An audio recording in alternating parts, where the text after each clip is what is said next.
राधे राधे दोस्तों, कैसे हैं आप सब? आई होप राधा जी की छठी उत्सव आपका अच्छे से बीता होगा, अच्छे से सेलिब्रेट किया होगा आप सबने। राधा जी के विषय में आज एक प्रसंग पर बात करना चाहती हूँ। वैसे तो राधा जी के जन्म के विषय में कई कथाएं हैं, लेकिन एक प्रसंग पद्म पुराण में भी मिलता है राधा जी के अवतरण का।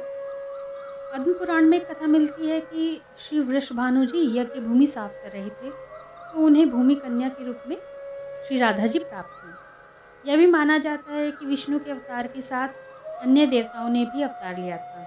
वैकुंठ में स्थित लक्ष्मी जी राधा रूप में अवतरित हुई। भगवान ने अपनी समस्त संचारी शक्ति राधा में समाहित की है, इसीलिए कहते हैं इस नाम की महिमा अपरंपार है।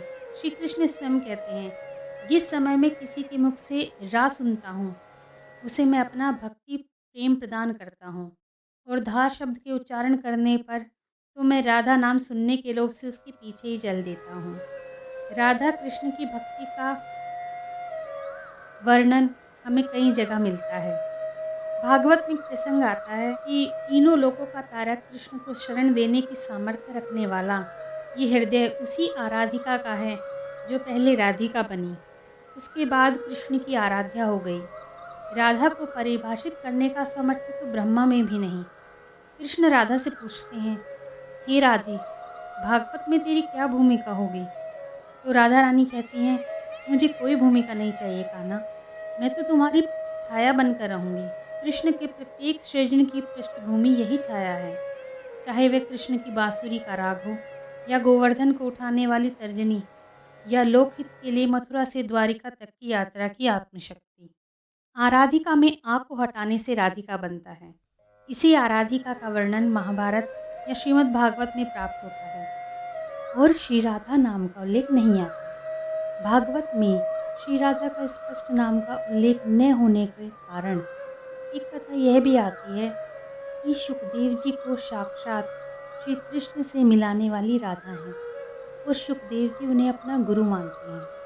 कहते हैं भागवत के रचयिता सुखदेव जी राधा जी के पास शुक रूप में रहकर राधा राधा का नाम जपते थे। एक दिन राधा जी ने उनसे कहा कि हे शुक, तुम अब राधा के स्थान पर श्री कृष्ण का जाप किया करो। उसी समय श्री कृष्ण आ गए।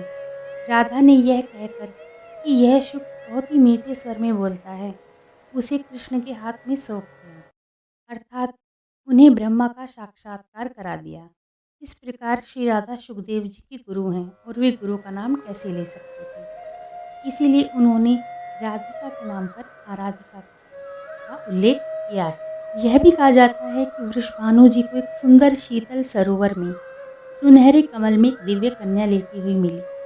वे उसे घर ले आए, लेकिन वह बालिका आंखें खोलने को तैयार ही नहीं थी।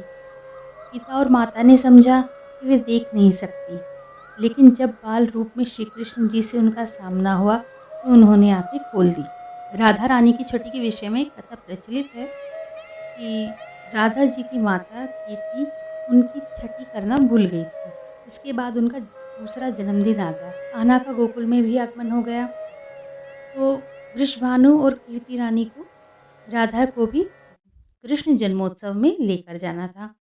कहा जाता है कि बिना छठी पूजन के राधा को नंदघर नहीं ले जाया जा सकता था, और ना ही राधा का जन्मोत्सव मनाया जा सकता था। यह बात किसी वृद्ध महिला ने राधा की माता कीर्ति को बताई। यह जानने के बाद माता कीर्ति ने राधा जी की छठी पूजी। तो इस तरह कीर्ति माता ने राधा रानी की छठी मनाई। ये थी राधा जी के जन्म और छठी से जुड़ी कुछ कथाएँ। राधा जी की छठी की जो पूजा विधि है वो वही जो मैंने आपको वीडियो शेयर की थी, उसमें मैंने आपको पूजा विधि बताई थी। सबसे पहले लड्डू गोपाल और राधा जी को पंचामृत से स्नान कराया जाता है, सुंदर वस्त्र पहनाए जाते हैं।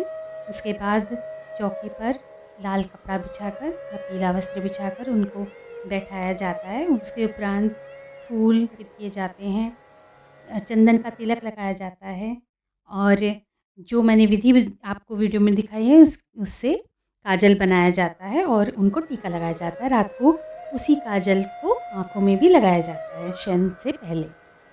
और उसके बाद जो भी आपने भोग प्रसाद बनाया हो, जैसे राधा रानी को अरवी बहुत पसंद है, मैंने अरवी बनाई है। उसके साथ इसमें कढ़ी का भोग अवश्य लगाया जाता है। तो कढ़ी चावल और मीठे, आप कोई भी मीठा ले सकते हैं। राधा रानी को, लड्डू गोपाल जी को खीर बहुत पसंद है, इसलिए मैंने खीर का भोग लगाया है।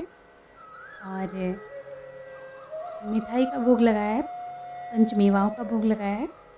और जो उपचार पूजन के उपरांत राधा रानी की आरती की जाती है, उसके बाद उनको भोग प्रसाद अर्पित किया जाता है। इस दिन राधा रानी पर पैसे वार कर भी रखे जाते हैं। इनको आप मंदिर में दान कर सकते हैं या फिर राधा रानी जी के लिए कुछ ला सकते हैं। इनके लिए कोई गिफ्ट लाए हैं तो आप वो भी इनको दे सकते हैं। तथा इस दिन नज़रिया भी पहनाने का विधान होता है। और अगर आपने पूर्व में नज़रिया पहनाई हुई है तो अभी पहनाने की आवश्यकता नहीं है। और अगर आप नई राधा रानी लाए हैं तो आप उन्हें इस दिन नज़रिया अवश्य पहनाएं। इस दिन आप राधा रानी जी की कथा का श्रवण भी कर सकते हैं। राधा रानी जी की कोई अन्य पूजा भी कर सकते हैं। पूजन के उपरांत भोग लगाने के उपरांत आप सभी परिवारजनों को, कुटुंबजनों को वो उस प्रसाद का वितरण कर सकते हैं। छठी के दिन झूला झुलाने का भी प्रावधान होता है। तो इस दिन झूला अवश्य झुलाना चाहिए। इस दिन आपको राधा रानी को झूला अवश्य झुलाना चाहिए। साथ ही आपके पास लड्डू गोपाल जी हैं तो उनको भी आपको झूला अवश्य झुलाना चाहिए।